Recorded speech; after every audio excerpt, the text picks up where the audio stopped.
প্রাক্তন ছাত্র নেতাদের দাদাগিরি, বর্তমান বিশ্ববিদ্যালয়ে প্রাক্তন ছাত্রদের দাদাগিরি, আইন বিভাগের প্রাক্তন ছাত্র নেতাদের দাদাগিরি, কি কারণে দাদাগিরি, ঠিক কি অভিযোগ জানবো।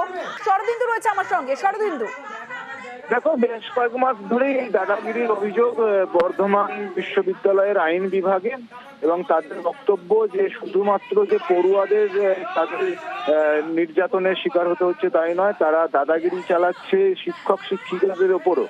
এবং এ ব্যাপারে পড়ুয়ারা ইতিমধ্যেই বিশ্ববিদ্যালয়ের উপাচার্য সহ আধিকারিকদের কাছে লিখিত অভিযোগ পর্যন্ত জানিয়েছেন, তাতেও কিন্তু কোনো সুরাহা হয়নি।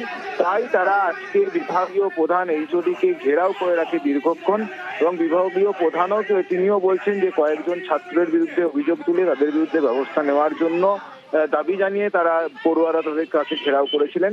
যদিও যে পড়ুয়াদের বিরুদ্ধে অভিযোগ তাদের মধ্যে একজন বলছেন এইসব অভিযোগ সম্পূর্ণ ভিত্তিহীন।